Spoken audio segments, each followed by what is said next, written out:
di arus, di singgasana Tuhan, di arus, di tempat yang tertinggi di alam semesta ini. Itu di bawahnya ada sebuah kota besar. Wa qala al-Qurtubi fi tafsirihi, bahkan Imam Qurtubi di dalam kitab tafsirnya bilang bukan satu buah kota, tapi sab'ina madinatan, 70 macam kota gitu ya. Jadi bukan satu kota, tapi 70 kota. Selanjutnya sab'ina marrah, itu satu kotanya luasnya 70 kali dunia gitu. Ini satu kotanya ini luasnya mencapai 70 kali luasnya dunia. Nah, jadi 70 kali 70 kita ada ya. Berapa tuh? 4.600 ya. Jadi 4.900 kali dunia. Nah, 70 kali 70. 4.900 kali dunia satu kota. Ini dunianya luas ya. Ini 4.900 kali luasnya dunia. Mamluatan minal malaikati, itu kota yang ada di bawah arus dipenuhi oleh malaikat. Kulihim, yang semua malaikat itu para malaikat yang kuluna, mereka berdoa. Apa doa yang dipanjatkan oleh malaikat yang memenuhi kota yang luasnya 4.900 kali dunia, yang semua dipenuhi oleh malaikat-malaikat Allah? Dan doa yang mereka panjatkan ini adalah Allahumma fir limanit tasala yaumal jumu'ati wa atal jumu'ata.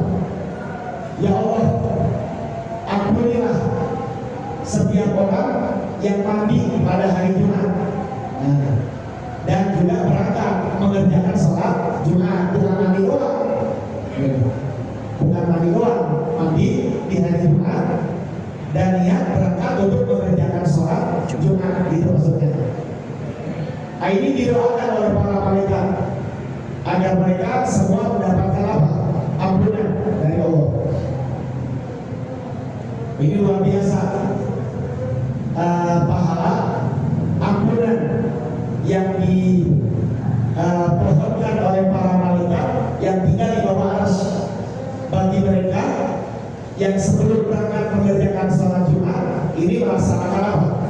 Mandi sunnah, ya, mandi sunnah.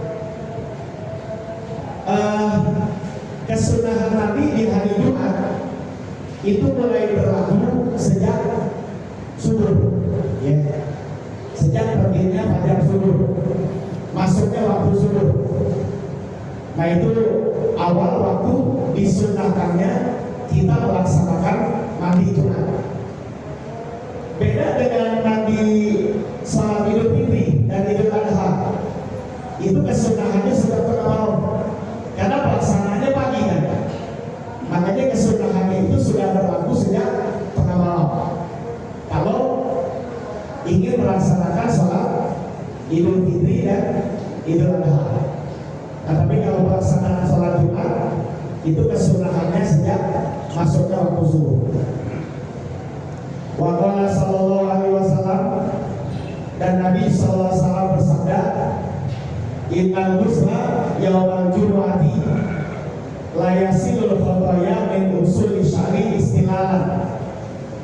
Sesungguhnya mandi pada hari Jumat sungguh akan merontokin, yasil itu ngalirin, ya.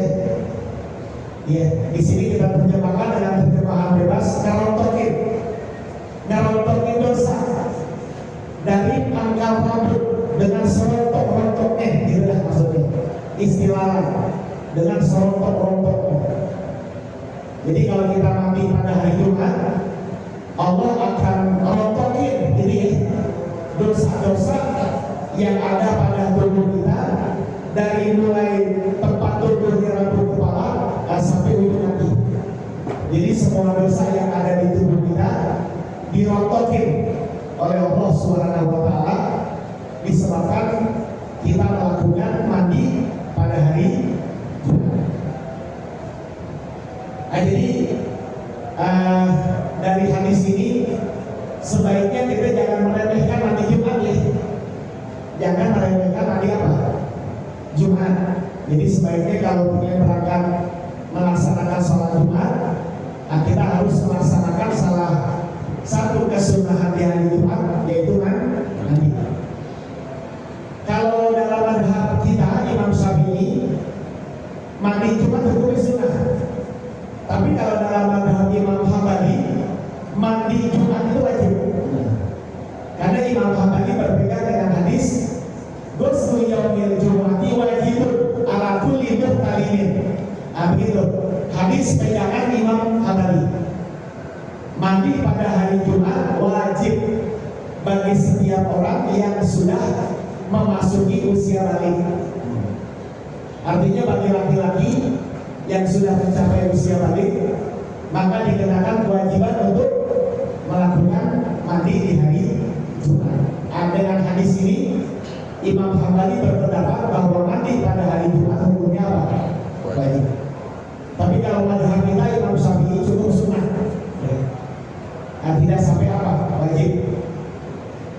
Imam Syafi'i mengomentari hadis ini, Nabi melihat para pemuda-pemuda di Madinah saat itu yang kebanyakan para pekerja-pekerja keras, pekerja-pekerja berat di tengah padang pasir yang mereka lakukan di hari Jumat. Itu pada saat memandang sholat Jumat dengan kondisi tubuh yang berdebu, mereka berangkat ke masjid sehingga mau keringat ngumpul gitu ya, dan mengganggu orang yang ada di sekitar. Oleh sebab itu keluar tuh peringatan dari Nabi, mandi pada hari Jumat wajib buat ente semua. Maksudnya siapa? Para pekerja-pekerja berat yang dengan tubuh berkeringat, berdebu, kotor. Mereka langsung berangkat ke mana? Ke masjid. Makanya Nabi wajibkan untuk mereka. Jadi Imam Syafi'i memahami hadis itu tidak untuk umum, tapi untuk para pekerja-pekerja berat yang mereka melakukan pekerjaan-pekerjaan yang menyebabkan tubuh mereka kotor, berdebu. Akhirnya mereka diwajibkan oleh Nabi untuk mandi pada hari itu.